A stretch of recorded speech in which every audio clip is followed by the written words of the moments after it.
और आपको बता दें कि राष्ट्रपति द्रौपदी मुर्मू इस समय हैदराबाद में। आइए आपको सीधे लिए चलते हैं जहां राष्ट्रपति द्रौपदी मुर्मू संबोधित कर रही हैं। On 1st October 1926, later in accordance with the provisions of the Government of India Act 1935, Federal Public Service Commission and Provincial Public Service Commissions were established.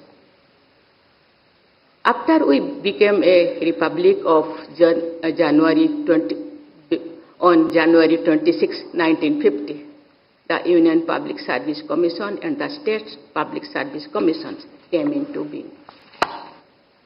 I am stating these obvious facts before this gathering of chairpersons so that all of you look at the past with a renewed sense of historicity and purpose.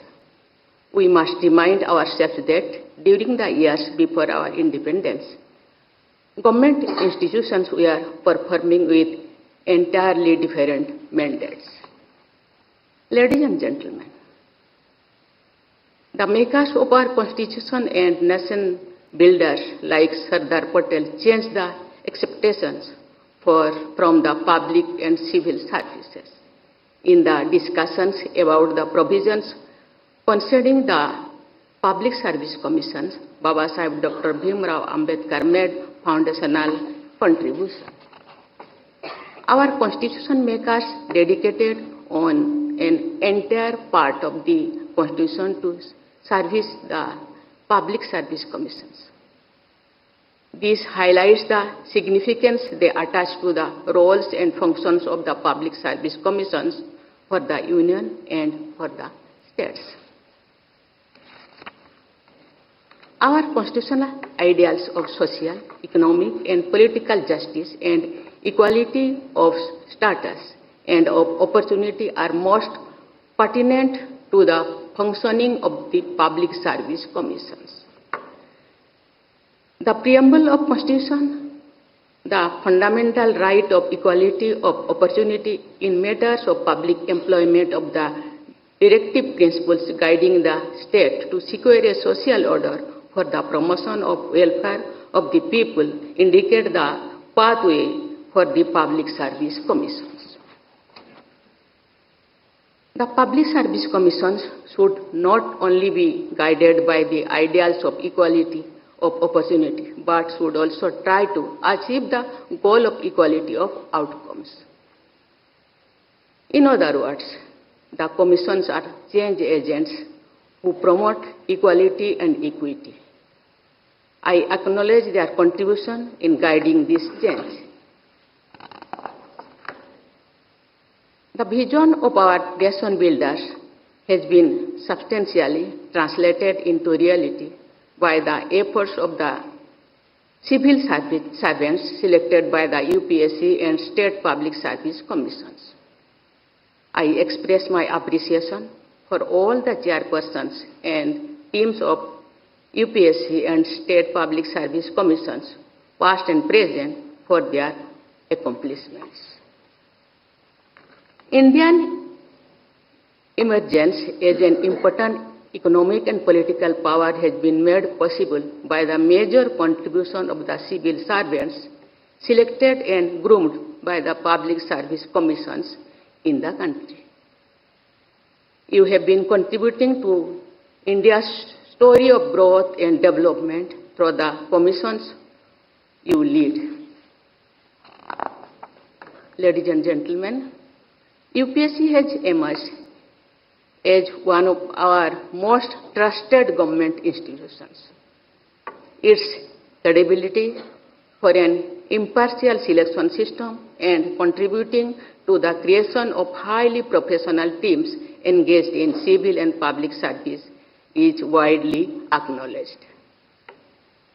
Different state public service commissions have also contributed to their respective states.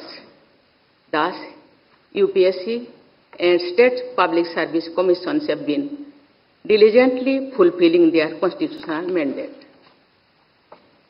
Impartiality, continuity, and stability are imparted to the process of governance by what is called the permanent executive or the body of public servants selected by the Public Service Commissions. Integrity, sensitivity, and competence of the civil servants constituting the permanent executive are of utmost importance for implementing the people-oriented policies at national and state levels. I believe that Public Service Commission should give highest priority to the aspect of honesty and integrity of the candidates they recruit. Honesty and integrity are paramount as well as non-negotiable. Lack of skills and competencies can be dealt with through learning interventions and several other strategies. Lack of integrity may pose grave challenges which may be impossible to overcome.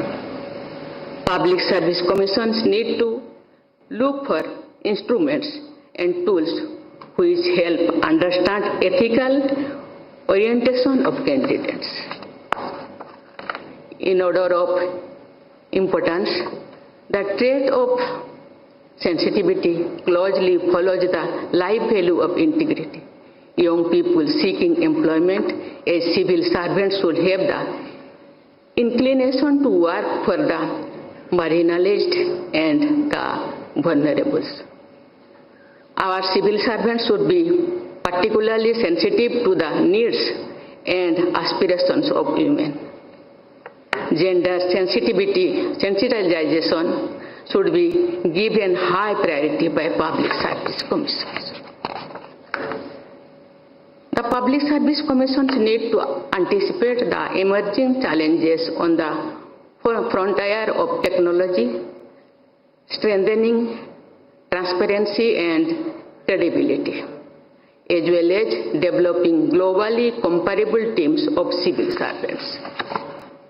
Ladies and gentlemen, I understand that this conference will give the chairperson of various public service commissions an opportunity to foster cooperation and share best practices.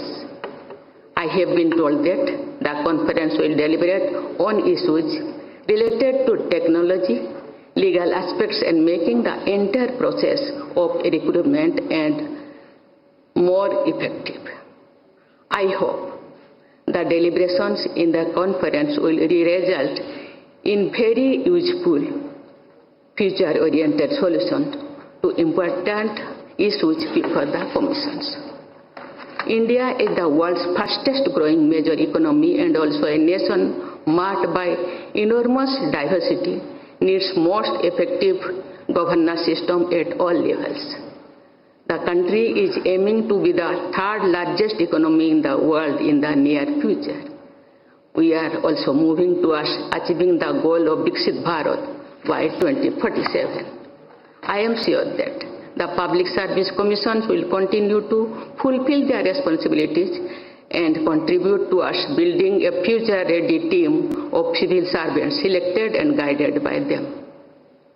Such civil servants will blend conformity with innovation, stability with creativity, continuity with rapid modernization, and caution with decisiveness. I wish UPSC and all the state public service commissions continued success in their nation-building efforts. I wish you all a very bright future. Thank you. Jai Hind, Jai Bharat.